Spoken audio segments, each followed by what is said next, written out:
few years ago, when I started reading the website Vigilant Citizen, I remember being intrigued by a lot of what was in it, but also just kind of scornfully dismissive of a lot of other things that were in it.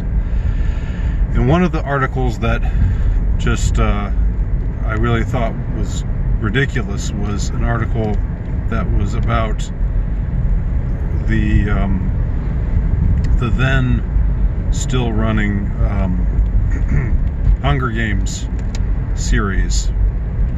This was in the, maybe it was right after the first Hunger Games movie,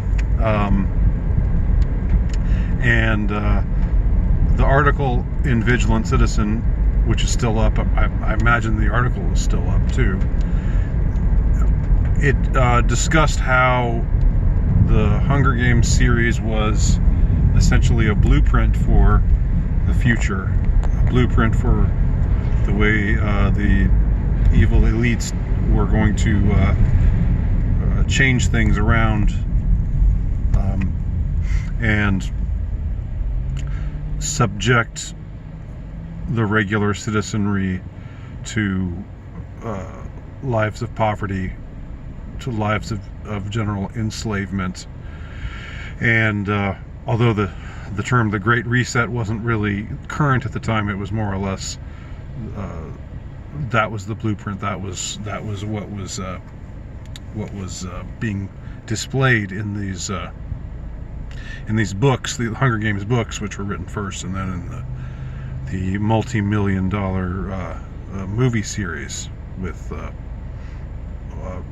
lots of big name stars and tons of very expensive special effects. So big productions.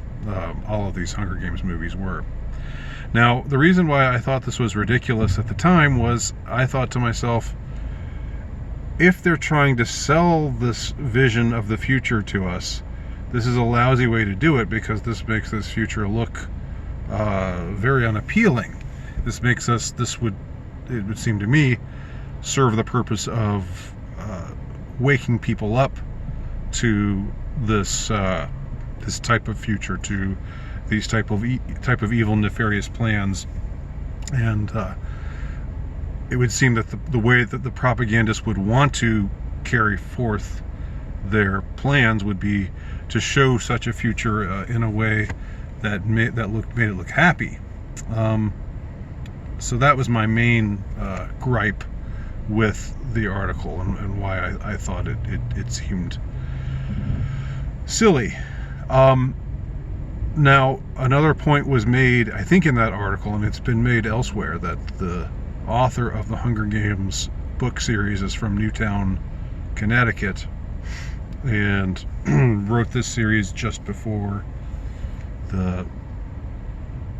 I'll just say the incident, the massacre. I'm not putting up air quotes when I say massacre, at Sandy Hook took place.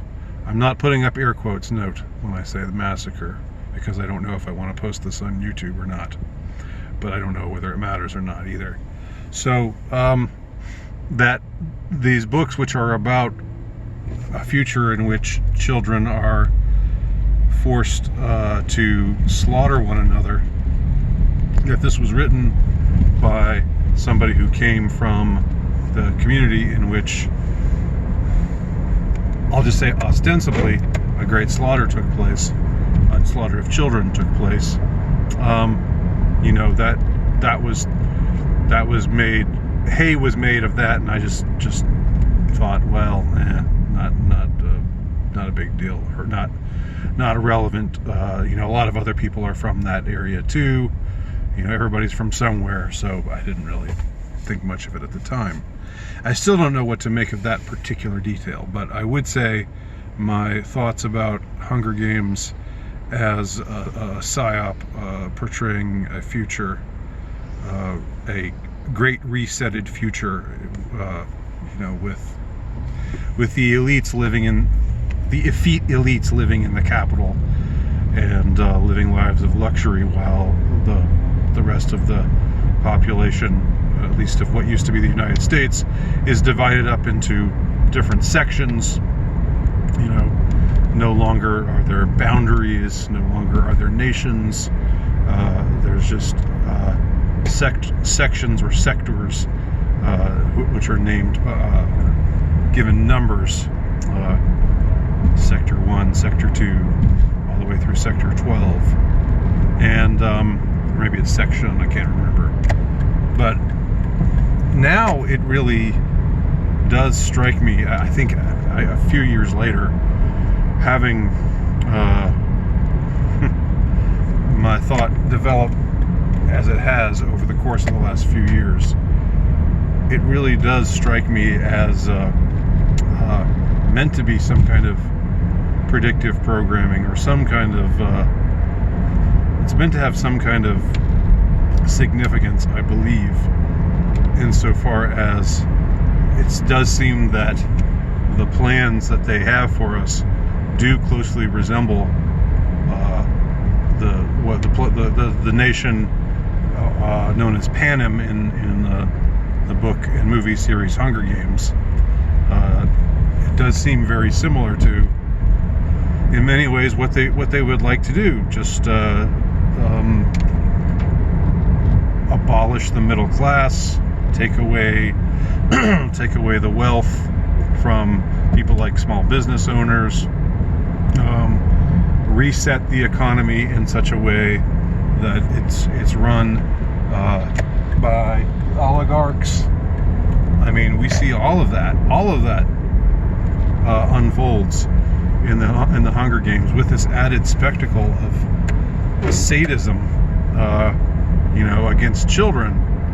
This added spectacle of there being this yearly ritual, which is supposed to solidify this newly reconstructed nation of Panem, whereby children are taken against their will from all the different sectors and forced to battle one another to the death, and the winner receives great fame and fortune, and all the other 23 children all die.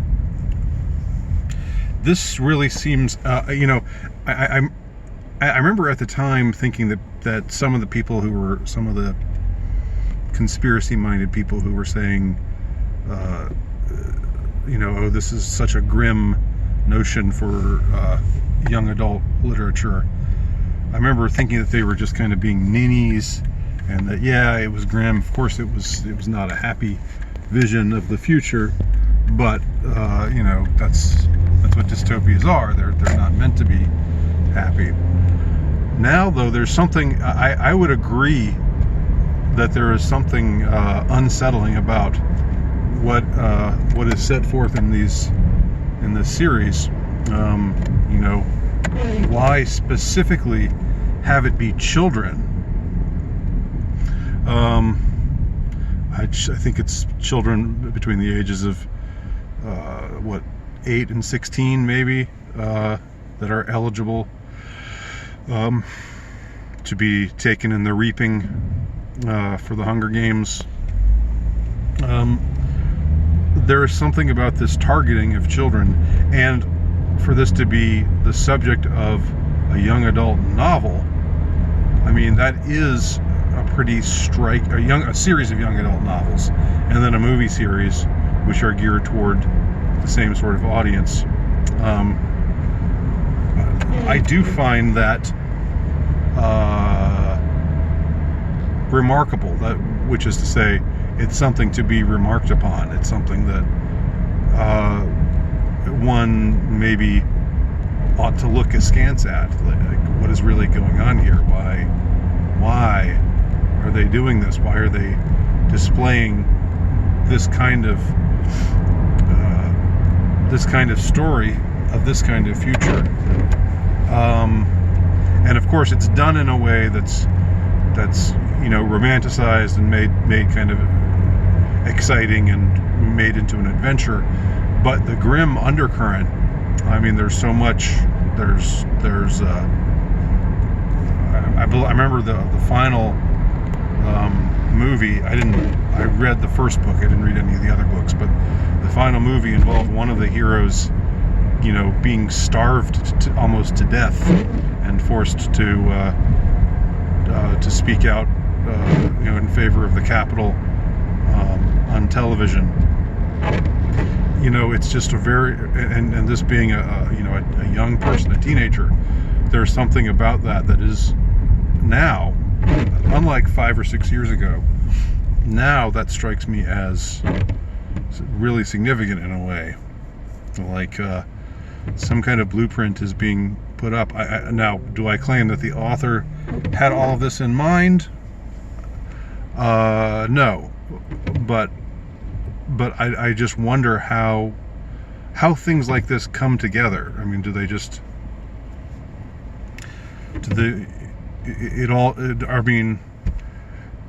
obviously anyone can write a book, right? And I've written a few of my own. Nothing that has sold like the Hunger Games books, of course. Nothing that has gained that kind of exposure or that kind of acclaim or that kind of promotion. Who decides what to promote, right? Who decides the things that get promoted and the things that don't?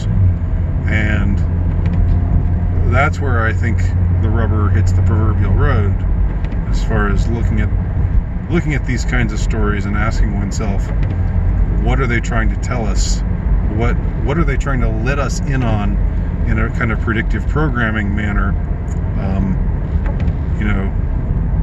Even if it is grim, even if it does look like even if it is an unpleasant future, very much an unpleasant future. I mean, look at what they're doing right now. Look at what they've done to the world in the last several months. Look at what they're talking about doing to the world. It's a little hard not to see something like the Hunger Games in an entirely different light than one did back in 2012, 2013, 2014, sometime around then when the movies were coming out, or slightly before that when the books were coming out. Just wanted to register a few of my thoughts. Thanks for watching. My name's Andy Nowicki. You can check out my work at altrightnovelist.com.